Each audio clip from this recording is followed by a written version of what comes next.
I wiped the sweat from my brow with the back of my hand, the late August sun still hanging low over Elmwood like it refused to let go of summer. The air smelled of fresh-cut grass and motor oil, that quintessential scent of our sleepy Ohio suburb where everyone knew your business but pretended they didn't. Xavier's bike chain had snapped mid-ride home from practice, and there we were, me on my knees in his driveway, tools scattered like forgotten promises, him pacing behind me with that restless energy he always carried, like a storm cloud waiting to burst. "Pass me the wrench, Leo," he said, his voice low and edged with something I couldn't place. Frustration, maybe, or the ache of a long day on the field. I handed it over without looking up, my fingers brushing his, and that's when it happened. He dropped to one knee right there beside me, his kneecap knocking into mine, and before I could mutter a joke about his 2 left feet, his hand cupped the side of my face. Rough from calluses, warm from the sun. His eyes, those deep brown pools that had been dodging mine all summer, locked on. And then he kissed me. Not soft, not tentative, like he'd been holding back a freight train and the brakes finally gave out. The world tilted. My heart slammed against my ribs like it was trying to escape. And for a split second, I froze, the metallic tang of bike grease still on my tongue mixing with the salt of his skin. Xavier pulled back just enough to search my face, his breath ragged, chest heaving under his damp t-shirt. "Shit, Leo," he whispered, voice cracking like thunder in the distance. "I've been wanting to do that since the day you moved in next door." I was 22, fresh out of community college with a dead-end job at the local auto shop, living in the cramped upstairs apartment of my folks' old Victorian on Maple Street. Elmwood wasn't the kind of place that made headlines. Cornfields stretching to the horizon, Friday night lights at the high school field where dreams went to flicker out, and a diner called Betty's that served pie so good it could mend a broken heart. Or so they said. I'd grown up here, the quiet kid who fixed things. Bikes, engines, the occasional shattered ego of a buddy after a bad breakup. But nothing prepared me for Xavier Reyes. He'd rolled into town 2 springs ago, a transfer from some big city program in Cleveland, all sharp edges and quiet fire. 23, built like he was carved from the same oak that lined our streets, broad shoulders from years on the soccer pitch, a smile that could disarm a room full of skeptics.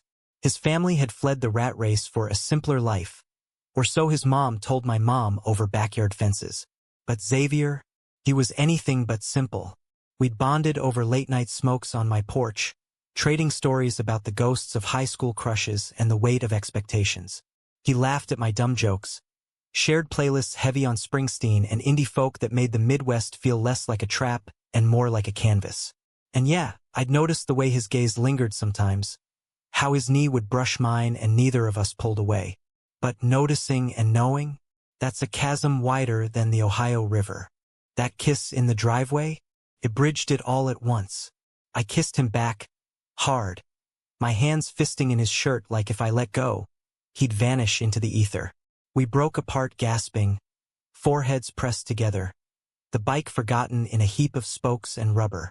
"What the hell are we doing, Xav?" I murmured, my voice barely above the crickets starting their evening chorus. He chuckled, low and shaky, thumb tracing my jaw. "Fixing something that's been broken longer than that chain, I guess." We stumbled inside his garage then, the door rattling shut behind us like a secret sealed. His place was a mirror of mine. Faded posters of Messi on the walls, a fridge humming with cheap beer and leftovers. But that night, it felt like sacred ground. We talked for hours, sprawled on the concrete floor with our backs against toolboxes, the air thick with confession. He told me about the ex back in Cleveland, the one who'd ghosted him after their teams merged and the whispers started. About the fear that gnawed at him every time he laced up his cleats, wondering if one wrong glance would cost him the only family he'd built on the field. I spilled my own guts, the crushes I'd buried under layers of just friends. The way church on Sundays felt like a lie when Pastor Hale preached fire and brimstone from the pulpit. By midnight, his hand was in mine, fingers interlaced like they'd always belonged there. We didn't go further than that, not yet.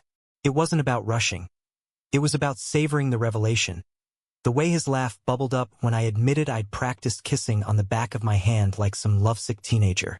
"You're an idiot, Leo Harlan," he said, but his eyes shone with something fierce and tender. My idiot. The next few weeks blurred into a haze of stolen moments. Mornings, I'd wake to texts. A sunrise photo from his run, captioned, "Thinking of you," in the light. Afternoons at the shop, I'd steal glances at my phone, heart skipping when he'd swing by with coffee from Betty's, pretending it was just neighborly. Evenings were ours. Picnics by the river under the cover of willows, where the water whispered secrets and the fireflies danced like stars fallen to earth. One night, as we lay on a threadbare blanket, his head on my chest, he traced patterns on my skin and said, "This feels like home, Leo, like I finally found it." I believed him. God, did I believe him? Xavier wasn't just a spark. He was the whole damn wildfire, warming the cold corners of my soul I'd forgotten were there. We'd bike the backroads together now, chains oiled and true, wind whipping through our hair as we raced toward horizons that felt infinite. He'd challenge me to one-on-one soccer in the empty lot behind the mill, tackling me to the grass with playful growls, our laughter echoing off the silos. And in those quiet lulls, when the world shrank to just us, he'd pull me close and murmur, "I love you," like it was the easiest truth in the universe. But Elmwood had a way of creeping in, its roots tangled deep. Whispers started at the diner, folks noticing how we lingered too long in driveways, how our porches faced each other like conspirators. My mom, bless her, cornered me one Sunday after church, her floral dress crisp as her concern. "Leo, honey, you and Xavier, you're spending an awful lot of time together. Everything okay?" I mumbled something about brotherhood, the lie sour on my tongue. She nodded, but her eyes, those eyes that had seen me through scraped knees and first heartbreaks, held a shadow of knowing. Xavier's world cracked first. His coach, a barrel-chested relic named Hargrove who'd once stayed in '89 and never let anyone forget it, pulled him aside after practice one Tuesday. I wasn't there, but Xavier came home hollow-eyed, slamming the garage door so hard the windows rattled. "He knows," he said when I found him later, slumped over a beer on his back steps. "Or he suspects," said something about distractions and keeping the team pure, like we're playing for the goddamn Vatican. I wrapped my arms around him from behind, chin on his shoulder, breathing in the scent of turf and sweat. "Screw him. You're the best damn forward they've got. And you're mine." He leaned into me, but there was a tremor in his frame, a fracture I could feel widening. We didn't talk about it again that night. Instead, we drove out to the quarry, tires crunching gravel, and skipped stones into the black water until our arms ached. Under the moon, he kissed me slow and deep, like he was memorizing the shape of my mouth. "Promise me we'll get out of here someday," he whispered against my lips. "You and me, Leo. California, maybe, or just anywhere but this cage." "I promise," I said, and meant it with every fiber. But promises in Elmwood were as fragile as the frost on October windows. Fall deepened, leaves turning the streets to fire. Our rhythm held, secret dates masked as hangouts, touches hidden in plain sight. But the pressure built like storm clouds over Lake Erie. Teammates ribbed him about that Harlan kid always tagging along, their jokes laced with barbs that cut deeper than they knew.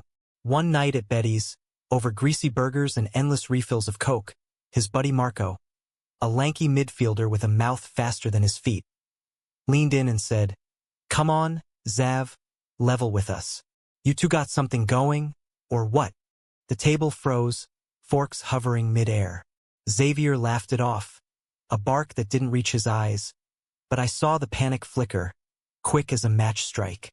Later, in the parking lot under the neon sign buzzing like a swarm of doubts, he gripped my arm hard enough to bruise. "We gotta be careful, Leo.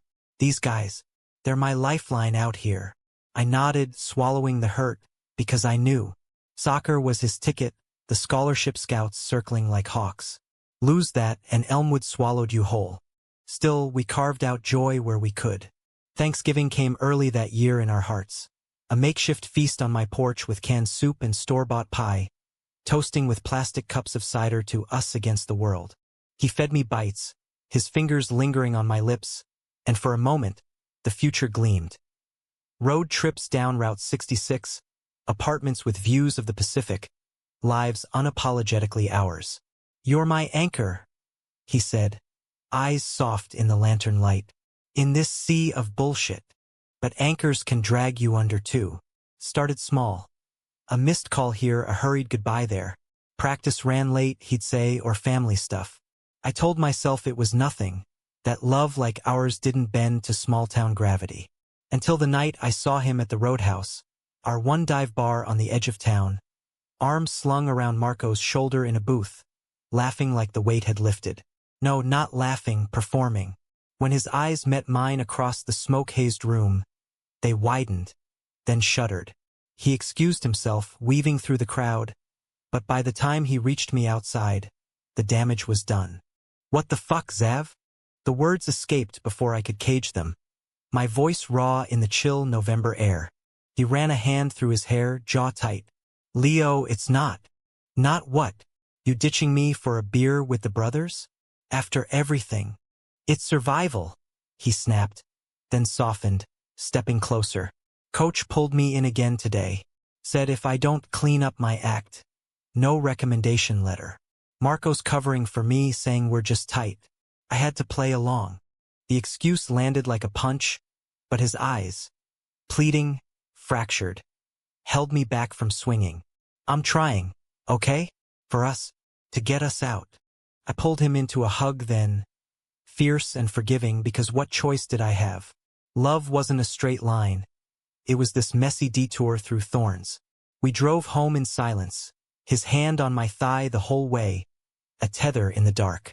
Little did I know, the thorns were just sharpening. Winter clamped down on Elmwood like a vice, snow blanketing the streets in deceptive purity, turning our secret world into a fragile snow globe. Christmas lights twinkled from every porch, a festive camouflage for the cracks forming beneath. Xavier and I adapted. Notes slipped into mailboxes, midnight walks where our breaths mingled in frozen clouds. One night, as flurries danced around us on the path behind the library, he stopped under a lamppost, snowflakes catching in his lashes like stars. "Marry me someday," he said, half joking, pulling a cheap ring from his pocket. A twist tie bent into a circle, glinting silver in the light. I laughed through tears I didn't know were there, slipping it onto my finger. "Only if you promise to fix my bike forever." It was our vow, silly and sacred, whispered into the wind. But vows test you, and ours was about to face the forge. January brought the regional qualifiers, soccer fever gripping the town like a fever dream. Xavier was electric on the field, dodging defenders, netting goals that had the bleachers roaring. I'd watch from the shadows of the pines, heart swelling with pride and a quiet ache. After one away game in Toledo, he snuck into my truck at the lot, adrenaline still buzzing through him. "Did you see that assist? For Marco. But hell, it was all for you." We made out in the cab like teenagers, fogging the windows, his hands mapping my back with a hunger that bordered on desperation. "I need this," he breathed. "Need you. Don't ever doubt it." I didn't. Not then. But doubt has a way of seeping in cold as the draft under doors. Marco started showing up more, at my shop for oil changes he didn't need, at Xavier's practices with that sly grin. "Gotta keep an eye on my boy," he'd say, clapping Xavier's back a beat too long. Xavier brushed it off, but I saw the unease in his posture, the way he'd glance at me like an apology unspoken. Then came the betrayal, sharp as a switchblade in the gut. Valentine's Day of all days. I'd planned it simple.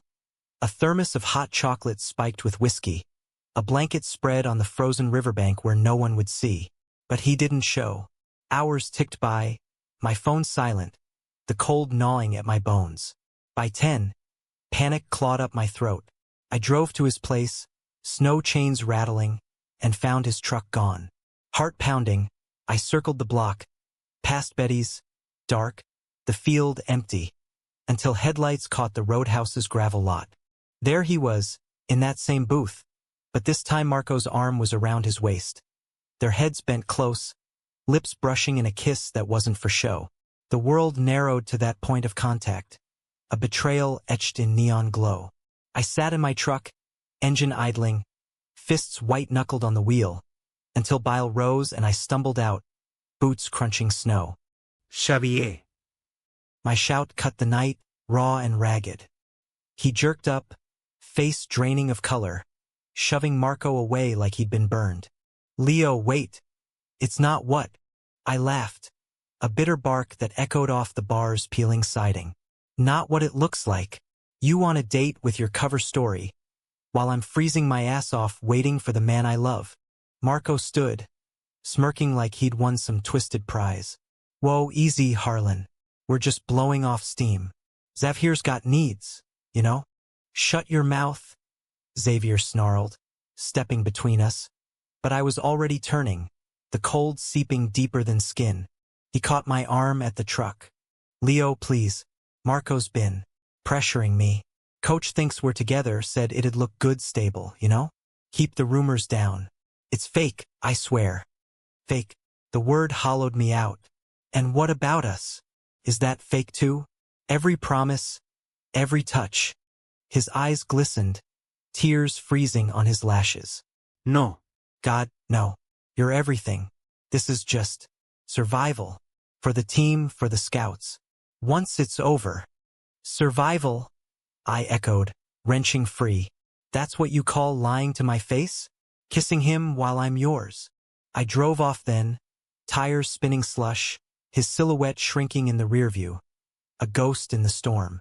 The next days blurred into a numb fog. I called in sick to the shop, holed up with bad TV and worse whiskey, replaying every moment for cracks. Mom knocked once, left soup on the stoop, her worry a silent specter. Xavier texted apologies. Poems, almost raw pleas typed in the dead of night. I broke because I thought it would save us. Forgive me, anchor. But forgiveness felt like surrender, and I was done being the fool who fixed broken things just to watch them shatter again. He showed up on my doorstep a week later, gaunt and hollow, snow melting off his boots into puddles of regret. I ended it, he said, voice hoarse. Told Marco it's over, told coach I'm out if he doesn't back off. Lost the starting spot, maybe the scholarship. But I can't lose you. We stood there, threshold between us like a fault line. I wanted to slam the door, to rage, but his vulnerability. That boy who'd kissed me in the driveway, fierce and unafraid, cracked my resolve. Why Zav? Why him? He stepped inside, closing the gap, his hands trembling as they framed my face. Fear. Plain and stupid. I thought if I played their game I could buy us time. But all it did was make me the villain in our story. Tears spilled then, hot on my collar. I love you, Leo. More than the field, more than escape. If you'll have me back, I'll spend forever making it right. I broke then, pulling him close, our sobs mingling in the dim hall. We collapsed onto the couch, tangled in each other, whispering truths into the night. It wasn't fixed, not yet. Trust was a bike chain, links bent but mendable. But in that fragile thaw, we rebuilt.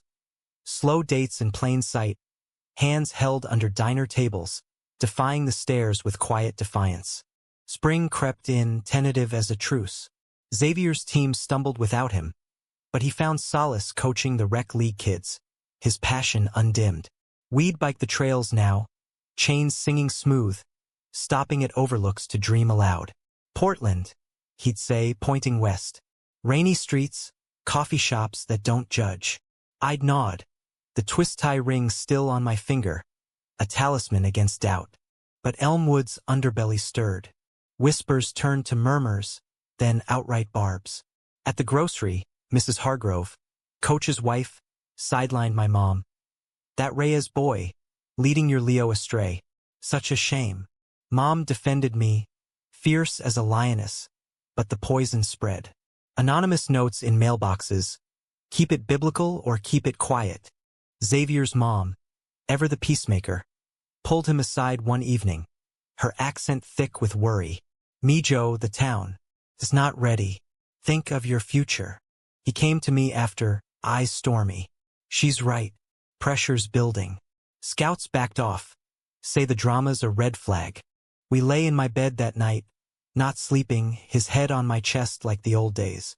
Run with me, he murmured. Pack a bag. Hit the road tomorrow. My heart soared, then sank. And what? Leave everything. Mom's sick, Zav. The shop's all I've got. He propped up, shadows carving hollows in his cheeks. We fight or we flee. Your call. I chose fight, fool that I am. We'll face it. Together. Show them love isn't the enemy. Famous last words. The climax hit like a nor'easter, unannounced and unrelenting. It was qualifier weekend. The big game against rivals from Akron. The whole town packed into the stands under Klieg lights that pierced the dusk like accusations.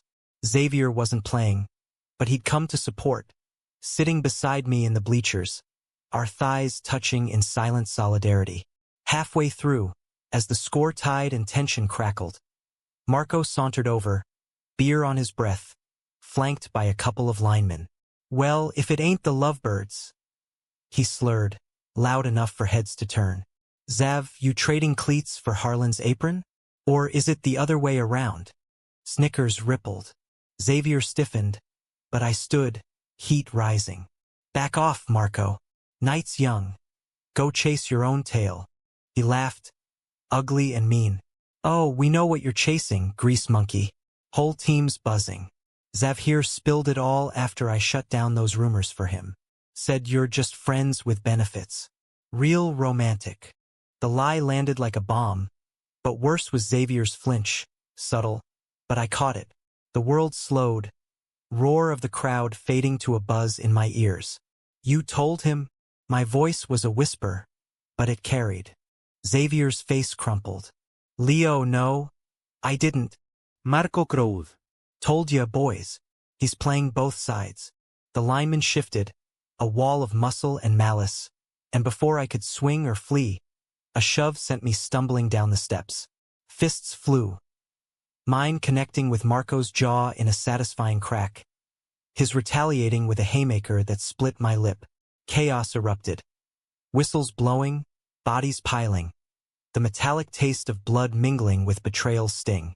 Xavier waded in, pulling me up, his arm a shield. Enough! He roared, voice breaking through the fray. But as security hauled us apart, his eyes met mine. Guilty, gutted. In that suspended moment, under the merciless lights, I saw the truth. He'd confessed fragments to Marco months ago, not to betray, but to buy silence. A desperate bid for peace that had backfired into war. The crowd's boos rained down, a chorus of judgment. Faggots! Someone yelled, the word a venom arrow. Xavier dragged me to the parking lot, ice packing my swelling eye, his own knuckles raw. I never meant it was before us, Leo, to protect the team. I thought it was buried. Buried.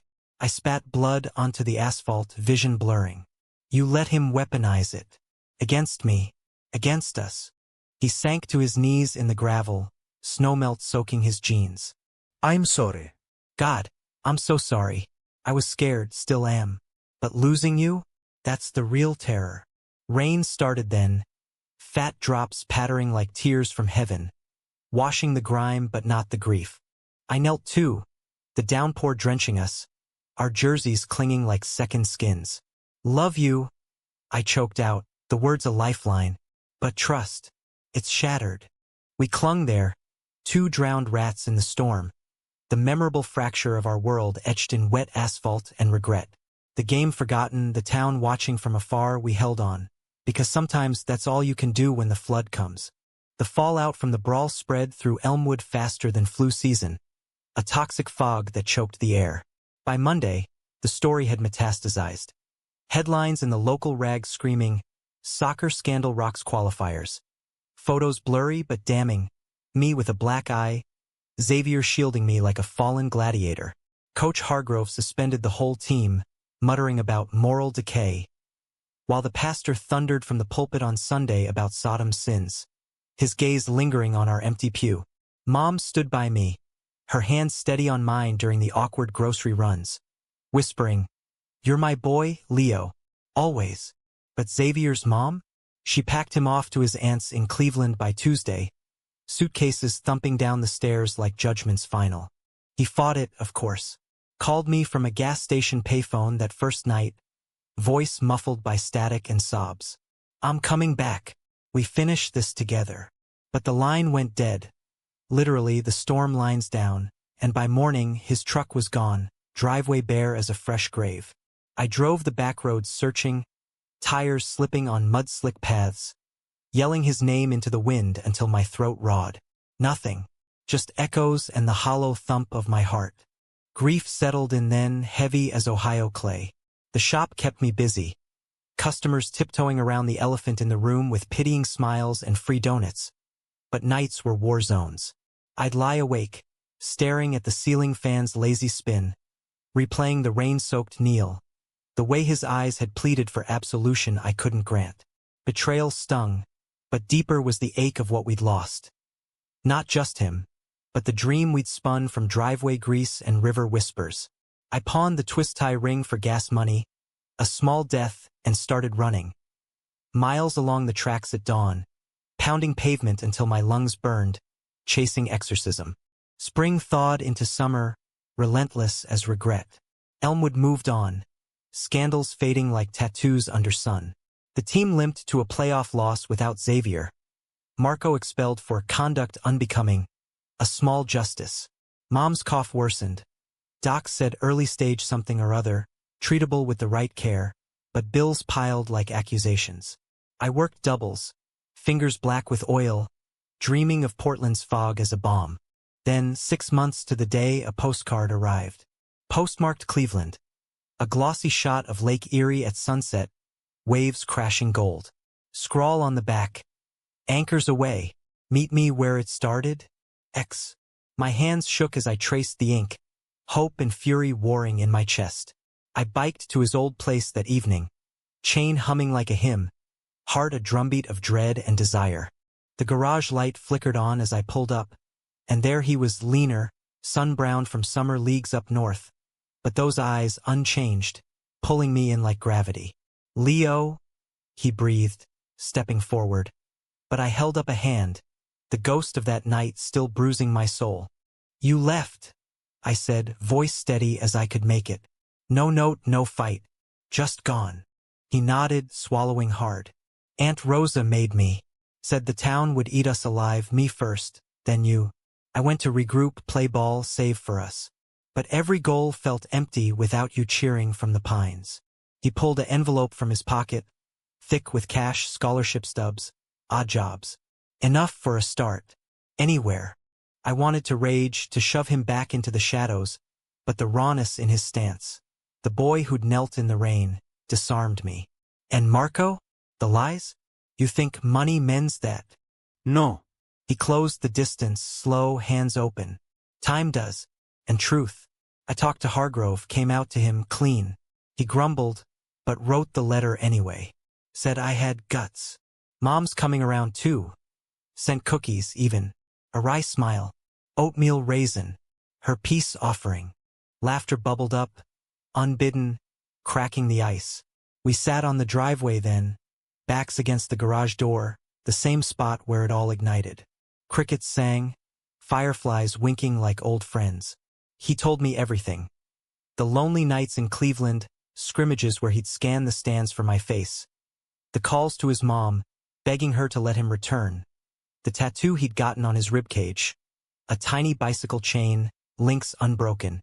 A reminder, he said, lifting his shirt just enough to show the ink, red and raw.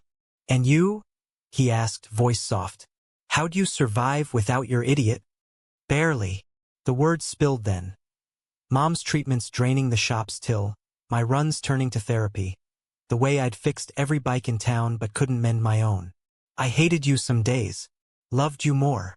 He took my hand, tentative, and I let him. I hate that I hurt you. But I'd do it again if it meant finding my way back. Rain threatened again, clouds gathering like unspent tears. But we stayed, talking until stars pricked the sky. By fall, we'd patched enough to try. Xavier transferred back. Community college this time, coaching on the side. living in a rented room downtown, close but not next door, space to breathe. Mom met him over dinner, her eyes appraising, then softening when he helped with dishes, humming Springsteen under his breath. "He's a keeper, Leo," she said later, squeezing my hand. The town grumbled. Stares at the diner, a slashed tire or two. But we walked tall, hands brushing in public, a quiet revolution. One crisp October evening, after a rec league win where his kids mobbed him like heroes, we biked to the quarry. Leaves crunched under tires, the air sharp with cider and change. At the water's edge, he dropped to one knee. Not in rain, but golden light, pulling a real ring from his pocket. Silver, simple, engraved with anchor. "Leo Harlan," he said, voice steady as the earth. "Be my forever? Flaws and all." Tears blurred the shine. "Yes," I whispered, pulling him up into a kiss that tasted of redemption. Salt and sweet, fierce and free. We stood there as dusk fell, arms wrapped tight, the quarry mirroring a sky bruised purple, promising storms but also stars. Elmwood never fully embraced us. Whispers linger like autumn fog, judgments etched in small-town stone. Mom's treatments drag on, a marathon of hope and hurt, but she's tougher than any of us, baking pies for the chemo nurses. Xavier and I, we build slow. Weekend getaways to the lake, saving for that apartment with a view. Not Pacific yet, but close enough to dream. Love, it turns out, isn't a fairy tale. It's the grit under nails, the choice to mend after every snap. Some nights, as we lie tangled on his lumpy mattress, his breath warm on my neck, I think of that first kiss, the surprise that upended my world. It led here, to betrayals weathered, conflicts conquered, a romance forged in American heartland fire. Human, messy, profound. And in the quiet, when doubt whispers, I trace his tattoo and remember. We're the fixed chain, unbreakable now. Because in the end, home isn't a place on the map. It's him. It's us. Pedaling forward, side by side, into whatever horizon calls.